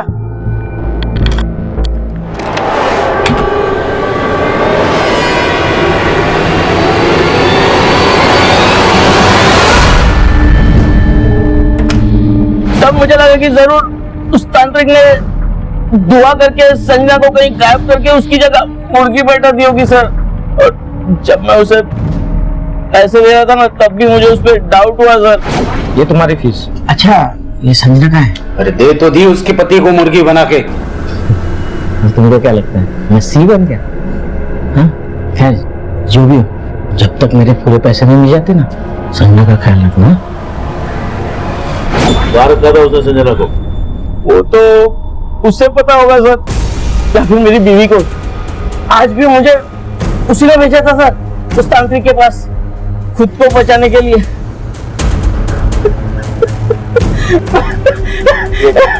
मैंने नहीं किया सर। सर, मेरे पति बेकार में मुझ पर इल्जाम लगा रहे हैं, मेरे कैरेक्टर पे उंगली उठा रहे हैं। मेरा किसी से कोई अफेयर नहीं है। और वो तांत्रिक, क्या रिश्ता उसके साथ? मेरा कोई रिश्ता नहीं है, बस कुछ दिन पहले मैंने उसे मार्केट में देखा था। तांत्रिक दिखाएगा जादू, देखेगा। अब दिखाऊंगा एक अनोखा करतब। टमाटर में आएगी जान। कर सकता है ऐसा कोई? मैंने उस तांत्रिक के बारे में अपने पति को बताया और फिर उस तांत्रिक के साथ हमने डील कर ली 50,000 में। तेरा पति ये बोल रहा है कि तूने तांत्रिक के साथ मिलकर संजना को मरवा दिया, और जब राजेश अरेस्ट हुआ तो तूने जादूगर को मरवा के अपने पति को फंसा दिया। साहब, मैंने कुछ भी नहीं किया, मैंने कुछ नहीं किया। वो झूठ बोल रहा था, झूठ बोल रहा है वो। राजेश के साथ कोई अफेयर नहीं तेरा? नहीं जानती हीरो को? हाँ? क्या ढोलकिया की बीवी के लिए तूने अपनी बीवी को गायब किया? हाँ? नहीं नहीं सर, मेरा ढोलकिया की बीवी के साथ कोई चक्कर नहीं है। उसने तो मेरा रेप किया था। राजेश क्या बोल रहा है? हाँ सर, एक तरफ ढोलकिया मेरी बात लगा रहा था और दूसरी तरफ उसकी बीवी। तो पहले काय को नहीं बोला ये? कैसे बोलता साहब?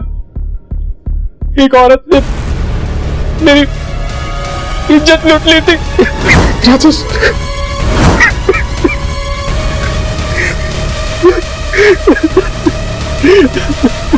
मजा आ रहा है? मैं बताती हूँ सबको सच सच बताती हूँ। मैं राजेश को पसंद करती थी और मैंने उसके साथ, लेकिन तो वो तांत्रिक का इस्तेमाल मैंने सिर्फ इसलिए किया कि मेरे पति का कर्जा वसूल हो। और लगे हाथ राजेश पर भी हाथ साफ कर लिया। हाँ? तूने तांत्रिक के साथ मिलकर संजना को मरवा दिया और उसके बाद तांत्रिक को मार दिया ताकि तेरा राज न खुले। नहीं साहब, उस तांत्रिक से मेरा कोई लेना देना नहीं है। वो तांत्रिक ने संजना को मुर्गी बना तो गायब भी उसी ने किया है। अच्छा, तांत्रिक का नाम, पता, मोबाइल नंबर तेरे पास होगा? सबके सामने नहीं जानती। मैंने आपसे कहा ना, वो मुझे बाजार में मिला था। कुछ नहीं है तेरे पास? मैंने आता पता नहीं है, मोबाइल नंबर नहीं है, सच बोल रही है? हाँ? ये ऐसे नहीं बोलेगी। इसको तो मैं आता हूँ। अभी तक ये नहीं पता चला कि ये लड़की संजना है या कोई और है। अब एक और मर्डर। सर लेकिन लड़की के मर्डर वाली रात राजेश का फोन पुणे में ही एक्टिवेट था। एक भी बार मौलीगांव में उसका फोन ट्रेस नहीं हुआ सर। तो ढोलकिया और उसकी बीवी का मौलीगांव से कुछ है ही भी कनेक्शन। इतना तोड़ने के बाद भी वो लोग यही कह रहे कि हमने तांत्रिक को नहीं मारा। कहीं ऐसा तो नहीं कि तांत्रिक को संजना और राजेश से कोई पुराना हिसाब चुकता करना हो, इसीलिए वो ढोलकिया के जरिए इनकी लाइफ में खलनायक बन के आ गया? लेकिन राजेश तो कह रहा है कि तब उसने उस आदमी को पहली और आखिरी बार देखा था। लेकिन ये तांत्रिक जिसने संजना को मुर्गी बनाने का खेल रचा, उसी को पता होगा ना आखिर संजना के साथ हुआ क्या है। आपको इस तांत्रिक का मर्डर करने वाला ही ये गुत्थी सुलझा सकता है कि आखिर संजना के साथ हुआ क्या।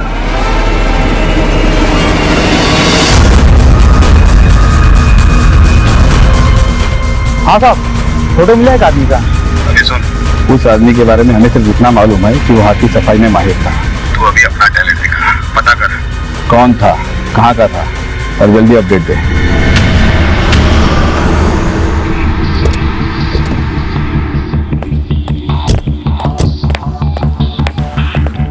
पटक, फोन किया था? सर, हमने संजना का मोबाइल नंबर सर्विलेंस पे डाला हुआ है। अभी कुछ ही देर पहले संजना का मोबाइल मुंबई में ट्रेस हुआ था और अभी थोड़ी देर पहले ही बंद हो गया।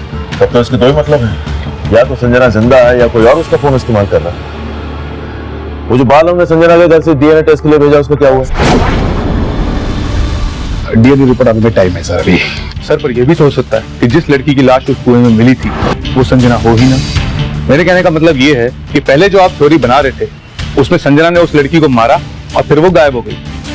सर पर यह भी तो हो सकता है कि संजना ने खुद को मुर्गी में तब्दील करने का फैसला भी खुद ही लिया, प्लान भी खुद ही बनाया। आप ये कहना चाहते हैं कि तांत्रिक और संजना के बीच कोई कनेक्शन होगा और संजना ने तांत्रिक का इस्तेमाल करके मिस्टर मिसेस ढोलकिया को मोहरा बनाया और उसके बाद वहां से गायब हो गई, और जब राजेश अरेस्ट हुआ तो उसने तांत्रिक को मरवा दिया। तो इतना सारा संजना किस मकसद से करेगी? सर जैसा चोमू और रोतलू और राजेश है ना, कोई भी औरत उसके साथ नहीं रहना चाहिए। लेकिन राजेश तो संजना से प्यार करता है, संजना उसे क्यों धोखा देगी? या उसका कोई और अफेयर होगा? संजना का बैकग्राउंड खंगालिए। वो राजेश पहले ढोलकिया के किराएदार थे, पता क्या इससे पहले कहाँ रहते थे? सर ये लोग सतारा में रहते थे और ये राजेश वहीं पे जॉब किया करता था। प्रकाश, तुम सतारा जाओ और आप लोग यहाँ ये पता कीजिए कि संजना के अफेयर के एंगल में कितनी सच्चाई है। सर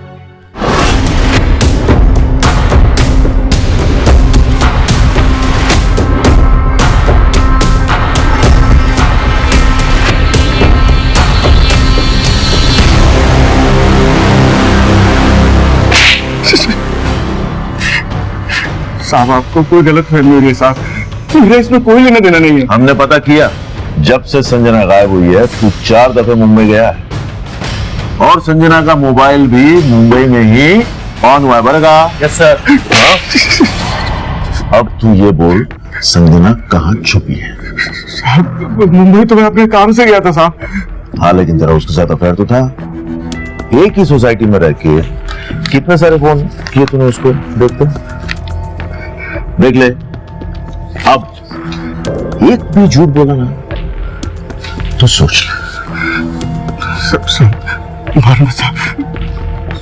मानता हूँ साहब, मैं संजना को पसंद करता था साहब और उसको पटाना भी चाहता था।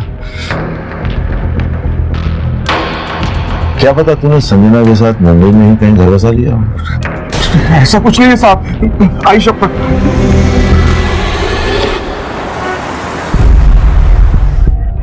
राजेश और संजना ने जॉब क्यों छोड़ी? संजना की वजह से। राजेश ने खुद अपने पैरों पर कुल्हाड़ी मार ली। मतलब? राजेश यहाँ पर पिछले 8 साल से कंपनी में काम करता था, कंपनी का सीनियर मैनेजर भी था और संजना उसके अंडर काम करती थी और ये दोनों केबिन में घंटों घंटों। जब सीनियर्स को ये बात मालूम पड़ी तो उन्होंने कहा या तो ये सब बंद करें या फिर वो रेजिग्नेशन दें। और दोनों मियां बीवी रिजाइन करके चले गए। एक मिनट सर, वो दोनों मियां बीवी नहीं थे क्या? राजेश तो पहले से मैरिड था, उसके 3 बच्चे भी हैं, लेकिन संजना ने उस पर कुछ ऐसा जादू किया कि उसने संजना के लिए अपनी फैमिली तक छोड़ी। क्या ये राजेश का घर है? जी। आप कौन? मैं रायगढ़ पुलिस स्टेशन से आया हूँ। आप राजेश की पत्नी पुष्पा है? जी कहिए। क्या आपको पता है कि आपके पति राजेश का किसी संजना के साथ? हाँ जी, मैं जानती थी कि राजेश और संजना का अफेयर चल रहा था। तुम यहाँ क्यों खड़े हो? जाओ जाके होमवर्क करो। और अभी भी राजेश और संजना साथ ही रहते हैं, लेकिन वो तो मुझे हर महीने घर का खर्च भेज देते हैं। आप ये सब क्यों पूछ रहे हैं? राजेश ने संजना के लिए आपको छोड़ दिया। आपको इस बात का बिल्कुल बुरा नहीं लगा? बुरा बुरा क्यों नहीं लगेगा? 12 साल का संबंध था हमारा, जो हुआ सो हुआ। उसे और कोई पसंद आ गई तो उसमें मेरी क्या गलती है? जो उनको पसंद थी वो लड़की संजना 15 दिन से गायब है। क्या? हाँ। तू पहले से शादीशुदा है और संजना तेरी दूसरी बीवी है, ये तूने पहले क्यों नहीं बताया? सब पुष्पा मेरा बीता हुआ कल और संजना मेरा आज।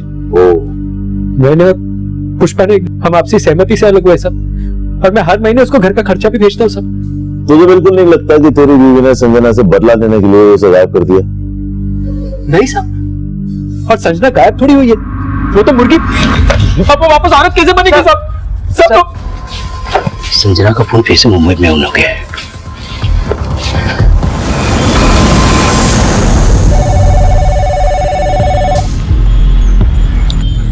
हाँ बोल।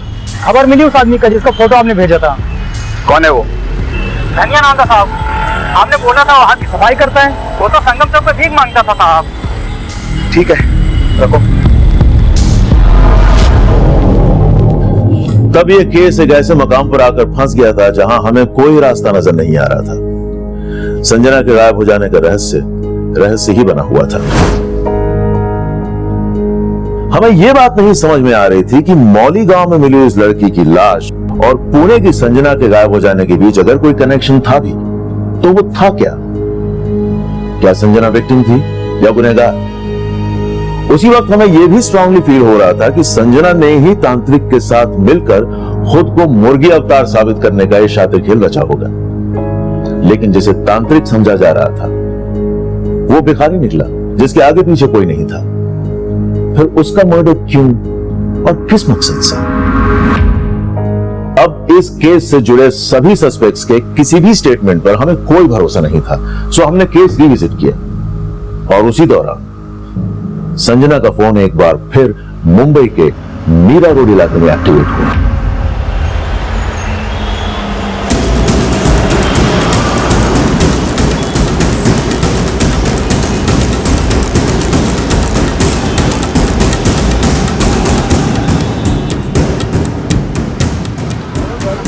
सर, संजना का फोन इसी एरिया में 100 मीटर के रेडियस में एक्टिव है। आपको इतनी भीड़ में पता कैसे चलेगा फोन किसके पास है?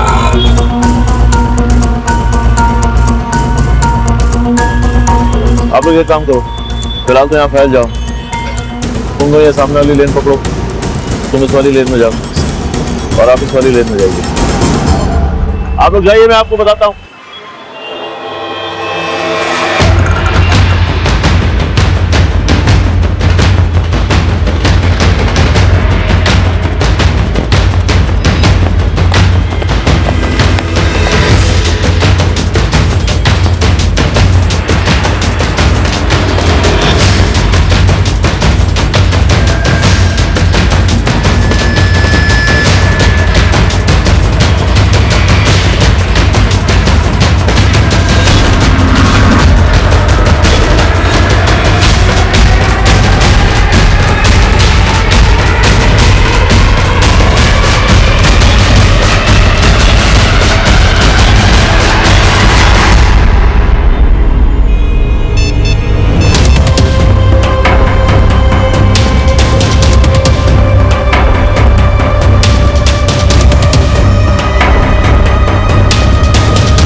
छोड़ो मुझे, मैंने कुछ नहीं किया।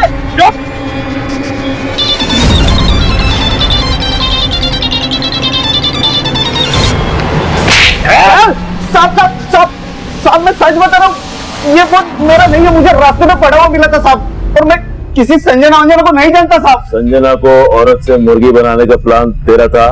मुर्गी? साहब क्या बोल रहे हो आप, मुझे सब कुछ भी नहीं मालूम है। इसको अभी सब बताओ, समझाओ इसको क्या करने वाले हैं। बेटा बताओ इसको क्या करने वाले हैं।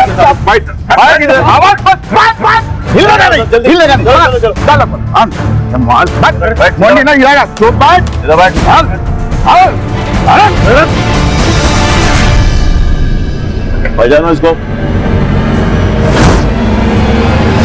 हाँ साहब, साहब ये वही तांत्रिक है जिसे संजय को घात किया था साहब, यही है वो। हाँ साहब ये वही है, कोई मार्केट वाला तांत्रिक यही है। ले जाऊंगा। अब बोल, कहाँ है संजना?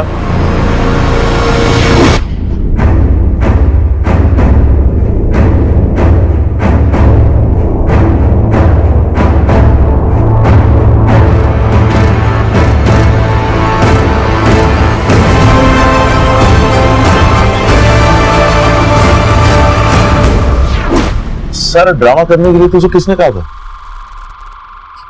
कहाँ संजना? संजना कहाँ? बोल बोल।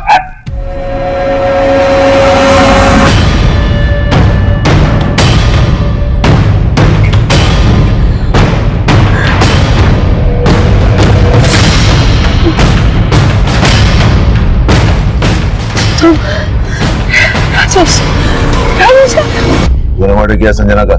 सिर्फ मर्डर ही किया साहब, उसका चेहरा भी बिगाड़ दिया ताकि कोई उसे पहचान ना सके। उसके बाद में सीधा माउली गांव चला गया, क्योंकि मुझे पता था कि वहां बहुत सारे कुएं हैं।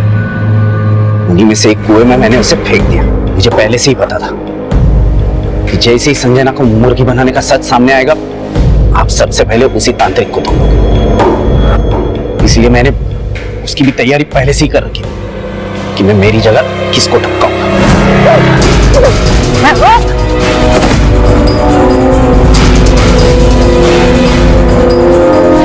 और ये सब करने के लिए तुझे किसने कहा? किसके कहने पर कर रहा था ये सब? हाँ बोल रहे?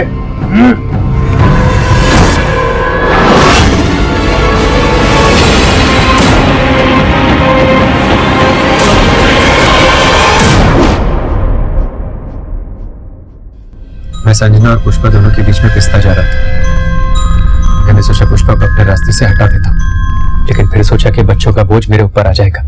फिर मैंने संजना को समझाने की बहुत कोशिश की, लेकिन वो नहीं मानी। फिर मैंने गदरे के साथ मिलकर उसको रास्ते से हटाने का प्लान बना लिया। ये ढोलक किया और उसकी बीवी दोनों बहुत बड़े अंधविश्वासी है और मुझे उसके पैसे भी लौटाने हैं। मुझे यकीन है कि संजना को मुर्गी बनाने वाली तरकीब में जरूर फंस जाएंगे। देखिए, जो कुछ भी कीजिए बस ऐसा कीजिएगा कि मुर्गी भी मर जाए और तमाशा भी ना बने। अरे दीदी तू बिल्कुल फिक्र मत कर, जीजा जी ने एकदम सॉलिड प्लान बनाया। पहले जो चीज मुझे सुकून दे रही थी, बाद में वही मेरे गले का फंदा बन गई थी। मैंने सोचा कि दोनों में से एक को रास्ते से हटाकर अपनी जिंदगी संवार लूंगा। किसी और की जिंदगी छीनकर अपना जीवन संवारने चला था। हाँ? अब जिंदगी भर जेल में बैठ और उस जिंदगी के सपने देख। इतना सारा दिमाग लगा के आखिर में क्या मिला? हाथ में आ गई ना सारी शान पट्टी, ले जाओ उनको। छोड़ो मुझे, छोड़ो, मैंने कुछ नहीं किया, मैं कह रही हूं मैंने कुछ नहीं किया, छोड़ो मेरे बच्चे को। मम्मी, संजना मर्डर केस के सभी आरोपी कन्फेस कर चुके थे, लेकिन जो बाल हमें संजना के घर से मिले थे उनका डीएनए संजना के डीएनए से मैच नहीं हुआ था। फिर हमें यह पता चला कि वो बाल संजना के थे ही नहीं। संजना के कपड़ों के फोरेंसिक रिपोर्ट से बाद में यह साबित हो गया कि वो लाश संजना की ही थी। लेकिन इस केस में सबसे ज्यादा हैरान कर देने वाली बात यह थी कि एक आदमी का अपनी बीवी को मुर्गी मान लेना उसके आसपास के रहने वालों के लिए यह दस्तक थी कि गुनाह हुआ था, लेकिन किसी ने इस दस्तक को महसूस भी नहीं किया। इस अपराध ने उस दिन भी दस्तक दी थी जिस दिन संजना ने एक शादीशुदा आदमी राजेश को अपना जीवन साथी मानने की गलती की थी। शायद उस दिन अगर इस फैसले पर गौर किया होता तो संजना की जान बच सकती थी। अनैतिक रिश्ते वो दस्तक है जहां दो लोगों के बीच का गुनाह किसी तीसरे के अंदर गुनाह को जन्म दे सकता है। और जब भी किसी के भरोसे पर बेवफाई का अफसाना लिखा जाता है तब अपराध आपके आसपास दस्तक दे रहा होता है। अब मैं आपसे इजाजत लेता हूं, फिर आपसे मुलाकात होगी एक नए केस के साथ। तब तक देखते रहिए क्राइम पेट्रोल दस्तक, मकसद बताना नहीं बचाना है। क्राइम पेट्रोल के ऐसे ही मजेदार एपिसोड्स देखने के लिए हमारे चैनल को सब्सक्राइब करें